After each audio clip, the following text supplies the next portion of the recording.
नमस्कार, capital TV का खास शो राहुल का अग्निपथ देख रहे हैं आप। मैं हूं आपके साथ पूजा। आपको याद होगा राहुल गांधी किस तरह से पीएम मोदी पर अंबानी अडानी को लेकर हमलावर थे। दिन रात अडानी का जिक्र करते थे। राहुल गांधी ने संसद में भी अडानी का जिक्र किया था। पीएम मोदी और अडानी के रिश्ते पर सवाल खड़े किया था। एक वक्त था जब सोते जागते उठते बैठते हर वक्त हर मंच से राहुल गांधी अडानी पर बयान देते थे। पर सवाल यह है कि अब अचानक ऐसा क्या हुआ कि राहुल गांधी अडानी पर चुप हो गए। और यही सवाल आज पीएम मोदी ने उठाया है। पीएम मोदी ने राहुल गांधी से सवाल किया है कि अचानक ऐसा क्या हो गया कि अंबानी अडानी को गाली देना बंद कर दिया। आज चुनावी सभा को संबोधित करते हुए पीएम मोदी ने राहुल गांधी से सवाल किया कि नाम ना लेने के बदले क्या सेटिंग हुई है। पीएम मोदी ने कहा कि मैं कांग्रेस के शहजादे से पूछना चाहता हूं कि उन्होंने अडानी और अंबानी से कितना माल उठाया है, काला धन के कितने बोरे भर के रुपए मारे हैं, कांग्रेस पार्टी को चुनाव के लिए उन उद्योगपतियों से कितना धन प्राप्त हुआ है, क्या टेम्पो भरकर नोट कांग्रेस के लिए पहुंचे हैं। जरूर दाल में कुछ काला है। 5 साल तक गाली दी और रातों रात चुप हो गए, मतलब कोई ना कोई चोरी का माल टेम्पो भर भर कर आपने पाया है। तो राहुल गांधी के अडानी अंबानी पर चुप्पी की वजह पर ही चर्चा करेंगे। साथ ही प्रियंका गांधी वाड्रा के रायबरेली दौरे की इनसाइड स्टोरी भी आपको बताएंगे। चर्चा के लिए मेरे साथ स्टूडियो में मौजूद हैं कैपिटल टीवी के एग्जीक्यूटिव एडिटर राजीव जी। सर, आपका बहुत बहुत स्वागत है। धन्यवाद। वाकई में जो पीएम मोदी ने सवाल उठाया है वो सवाल काफी अहम है कि राहुल गांधी इन दिनों अंबानी अडानी को लेकर चुप क्यों हो गए हैं। बिल्कुल, ये सवाल तो पीएम मोदी ने आसानी से नहीं उठाया। ये पूरे तरीके से पता करके उन्होंने ये सवाल उठाया है। और अगर उन्होंने कहा है कि कोई तो कोई सीक्रेट डील है तो इसका मतलब कि हुई है डील, और ये डील अब पकड़ी गई है तो ये लोग छटपटा रहे। प्रियंका वाड्रा कह रही है कि देखिए पीएम मोदी घबरा रहे हैं। पहले उन्होंने इस पर चुप्पी साधे रही, और अब जब घबराहट हुई है चुनाव में हारने का तो वो अडानी अंबानी की बात कर रहे हैं। मेरा भाई तो हर मंच पर अडानी अंबानी की बात करता है। कब राहुल गांधी ने पिछले चुनावी प्रचार के दौरान ये कहा कि अडानी के और पीएम मोदी के साथ सीक्रेट डील है? कब पिछले दिनों चुनाव प्रचार में इन लोगों ने अंबानी के बिजनेस के ऊपर सवाल उठाए? ये 2 अरबपति खरबपति व्यक्ति हैं, और इसके बारे में आपने पहले भ्रम पैदा किया। पहले भी ये सवाल नहीं उठना चाहिए था, क्योंकि इस सवाल के उठते ही आप अपने ही पुराने जो आपके पार्टी की सरकारें रही है उसकी नीतियों पर सवाल उठाते हो। सबसे पहले अंबानी के बारे में सवाल किस प्रधानमंत्री पर उठा था? ये तो राहुल गांधी को पहले सोच लेना चाहिए था कि जब धीरू भाई अंबानी की बात हुई थी, उनके बिजनेस को बढ़ाने की बात हुई थी, जब धीरू भाई अंबानी को पहला टेंडर मिला था लेनिन का गुजरात में, तो उस समय कांग्रेस की ही सरकार थी।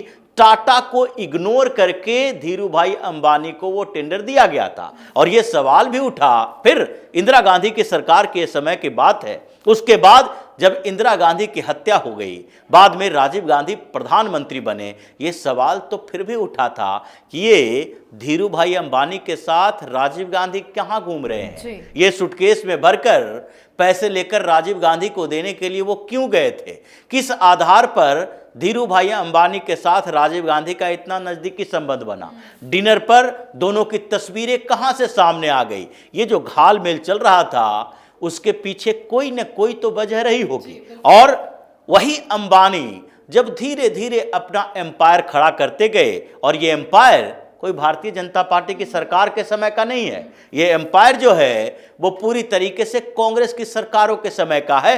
पूरे देश में अलग अलग राज्यों में कांग्रेस की सरकार, और फिर केंद्र में कांग्रेस की सरकार। उसके बाद यूपीए 1 यूपीए 2 में भी कांग्रेस की ही सरकार थी। सहयोगी पार्टियां तो सिर्फ वो जो बचे खुचे मलाई खाने के बाद जो बचे खुचे जो होते हैं वो उसी पर संतोष करती रहती थी। और इसलिए अब पीएम मोदी ने एक नया सवाल पूछा है, और उसका सीधा जवाब कांग्रेस को देना चाहिए। पहले तो यही कांग्रेस के नेता राहुल गांधी तक यही बोलते रहते थे कि पीएम मोदी अडानी और अंबानी पर चुप्पी साधे हुए क्यों हैं, क्यों नहीं उनकी चर्चा करते, क्यों नहीं उनकी बात करते हैं। अब तो पीएम मोदी ने 2 सवाल पूछे हैं, एक कि आपकी सीक्रेट डील, एक मतलब आपने रातों रात क्यों ऐसा फैसला लिया कि इन दोनों का नाम का जिक्र नहीं करना है? अगर आपके स्ट्रेटजी में बदलाव हुई है या फिर आपके जो नेता पार्टी छोड़कर जा रहे हैं और उन नेताओं ने भी यह सवाल किया, अगर आपकी सहयोगी पार्टी शरद पवार ने पहले सवाल किया था कि अडानी की बात करना और जिस तरीके से बिजनेस जो क्लासेस हैं, बिजनेस हाउसेस है, उसको टारगेट करने की रणनीति कांग्रेस बनाती है, राहुल गांधी बोलते हैं उससे बिजनेस कम्युनिटी को बदनाम होती है और देश की अर्थव्यवस्था पिछड़ती है। हम लोगों ने भी राजनीति की थी, हम लोगों ने भी समाज और सोसाइटी के लेवल पर बात की थी और अर्थव्यवस्था पर विश्लेषण किया था, लेकिन बिजनेसमैन को टारगेट नहीं किया था। यह शरद पवार ने कहा। 2 बार फिर गौतम अडानी के साथ मुलाकात भी की। अगर आपको लगता है कि आपके ऊपर दबाव पड़ा, सहयोगी पार्टियों का दबाव रहा, आपको लगता है कि कांग्रेस के अंदर के कुछ नेताओं ने दबाव बनाया, तो खुलकर बात करो, कहो कि हमारी वो स्ट्रेटजी जो थी वो गलत थी, स्ट्रेटजी फेल्यूर है, हम इससे एक नैरेटिव क्रिएट नहीं कर पाए, तो इसलिए हमने वो रणनीति बदल दी और अब इन लोगों का नाम नहीं लेते। आप वो नहीं बता रहे। इसका मतलब है कि दूसरा सवाल तो उन्होंने किया कि अगर स्ट्रेटजिकल फेल्यूर नहीं है, आपको ये चीजें आभास नहीं हुई कि हमने पहले गलती कर दी है, तो इसका मतलब है कि कोई दूसरी डील हुई है।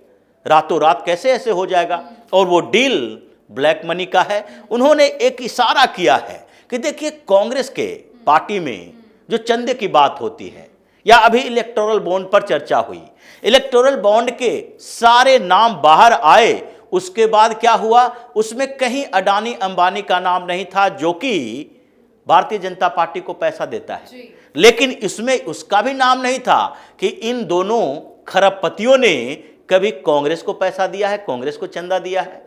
तो आखिरकार कांग्रेस कहती है कि हमको फंड नहीं मिल रहा, हम फिनेंशियल क्राइसिस के दौर से गुजर रहे हैं, हमारी पार्टी के पास पैसे नहीं है।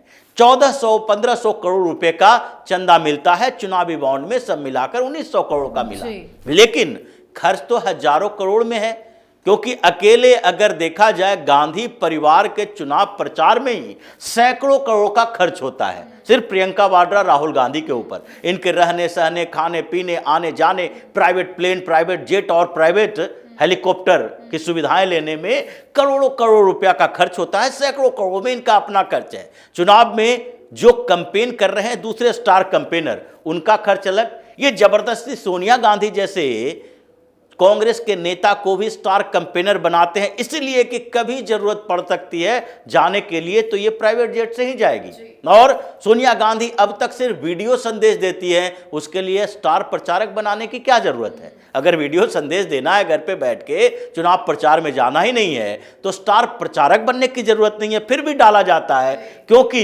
इनको फंड मैनेजमेंट करना है, गांधी परिवार के लोगों पर मैक्सिमम खर्च करना है। तो ये जो सैकड़ों हजारों करोड़ रुपया चुनाव के अंदर खर्च करते हो, एक एक स्टेट के चुनाव में तुम्हारा 500-500 करोड़ रुपया जब्त होता है, ये ब्लैक मनी का कारोबार होता कहां से है? क्योंकि डायरेक्ट जो ट्रांसपेरेंट तरीका था जिसमें सोर्स का पता लग रहा था, उस पर तो तुमने बैन लगाने के लिए सुप्रीम कोर्ट का चक्कर काटा, और अब जो ब्लैक मनी तुम्हारे पास आता है उसके बारे में चुप्पी साध लेते हो। तो इसका मतलब है कि तुम्हारे पास जो चुनाव में पैसा आ रहा है विदेशों से तो आ ही रहा है, लेकिन इसमें हिंदुस्तान के 2 बड़े बिजनेसमैन का भी हाथ है।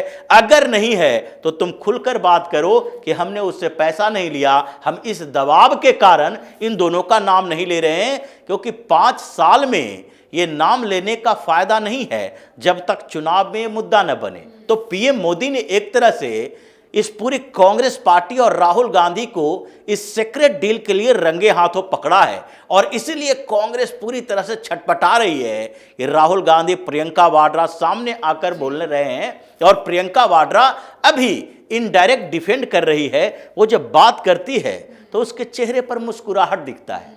इसका मतलब है कि प्रियंका वाड्रा चाहती हैं कि किसी तरीके से राहुल गांधी के लिए अंतिम चुनाव हो। अगर वो आगे चुनाव लड़ेंगे, आगे कांग्रेस का नेतृत्व करेंगे, तो मेरे लिए तो वो स्पेस ही खत्म हो जाता है। ये कांग्रेस के अंदर चल रहा है। लेकिन प्रियंका वाड्रा का आपने जिक्र किया, एक खबर यह भी है कि प्रियंका वाड्रा ने चुनाव की कमान संभाल ली है अमेठी और रायबरेली की। वहीं पे डेरा जमाए रहेंगी, वहीं पे रहेंगी, अपने भाई के लिए प्रचार करेंगी। बिल्कुल, ये प्रचार करेंगी, लेकिन ये प्रचार जो करेंगी जिताने के लिए या हराने के लिए, ये तय नहीं है। क्योंकि देखिए, ये एक स्ट्रेटजी, रणनीति का हिस्सा होता है। जैसे कि पंचतंत्र की कहानियों में ये बताया गया है कि जब किसी को पंगु करना है तो उसके किले में घुसकर उसको पूरी तरीके से काम करने से मना कर दो, और वहां जब तक जाओगे नहीं तब तक तुम उसके निगेटिविटी को आगे कैसे बढ़ा पाओगे। अगर प्रियंका वाड्रा रायबरेली से दूर रहेंगी तो वो अपने समर्थकों का उस बेस का इस्तेमाल क्या राहुल गांधी के खिलाफ कर पाएगी? क्योंकि अभी तक प्रियंका वाड्रा ही थी जो कि सोनिया गांधी के लिए रायबरेली में मैनेजमेंट देखती थी, और इसलिए रायबरेली के क्षेत्र में प्रियंका वाड्रा का एक अपनी पहचान है।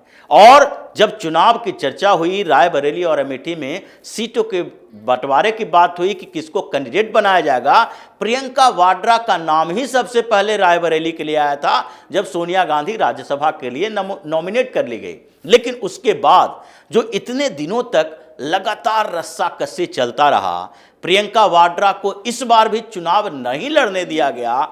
अगर ऐसे में राहुल गांधी अमेठी के बदले रायबरेली जाते हैं और सोनिया गांधी के विरासत के असली हकदार उत्तराधिकारी बनने की बात करते हैं, दावा ठोकते हैं, तो प्रियंका वाड्रा तो खुश नहीं होगी। भले ही खुश होने के नाटक कर ले, दिखावा कर ले, क्योंकि प्रदर्शन अपनी जगह है और आंतरिक रणनीति अपनी जगह है। क्यों? जिस तरीके से प्रियंका वाड्रा बोल रही थी, प्रियंका वाड्रा के हस्बैंड रॉबर्ट वाड्रा बार बार कह रहे थे हमें भी चुनाव लड़ना है, टिकट तो नहीं दिया गया, तो इनके पूरे परिवार को पीछे ढकेलने की कोशिश की जा रही है। ये वही दिखता है जैसे संजय गांधी जब इंदिरा गांधी के बाद एक्टिव पॉलिटिक्स में आए, और इंदिरा गांधी के सामने दो विकल्प था कि संजय गांधी के साथ राजीव गांधी को भी राजनीति में लाए। अगर लाते हैं तो दोनों में टकराव होगा, और संजय गांधी थोड़ा ज्यादा एग्रेसिव है और पॉलिटिक्स की समझ उसकी ज्यादा बेहतर है, तो इसलिए अगर राजीव गांधी आएगा तो छोटे भाई की भूमिका में वो रहना पड़ेगा बड़े भाई को, तो इसलिए राजीव गांधी को दरकिनार किया गया। लेकिन विस्फोटक स्थिति तो हुई, संजय गांधी की मौत, राजीव गांधी की राजनीति में एंट्री और मेनका गांधी का कांग्रेस की राजनीति से बाहर होना। ये इस परिवार की परंपरा है, क्योंकि जिस तरीके की सोच इस परिवार के अंदर रही है वो सनातनी सोच नहीं है बल्कि इस्लामिक सोच है। जिस तरीके से औरंगजेब ने दारा सिकोह की हत्या करवाई, अपने भाइयों के खून के प्यासे ये लोग रहते थे, वो समय राजतंत्र का था, अपने बाप को कैद कर लो, अपने भाई की हत्या कर दो राजगद्दी के लिए।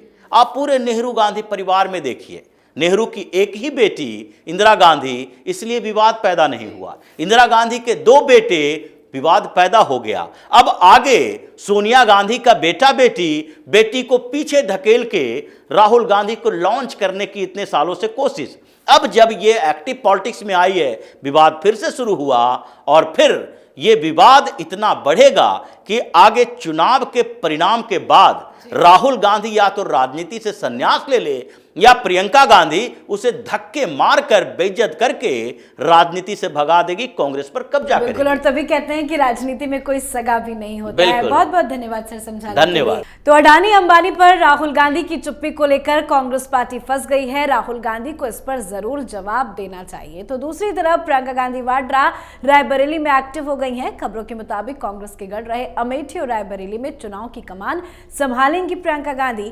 गांधी वाड्रा प्रचार अभियान की कमान संभालते हुए चुनाव खत्म होने तक रायबरेली और अमेठी में ही डेरा डाले भी रहेंगी। अब देखना होगा रायबरेली की जनता राहुल गांधी का साथ देती है या फिर नहीं। आप अपनी राय कमेंट कर लिखें। देखते रहिए कैपिटल टीवी। नमस्कार।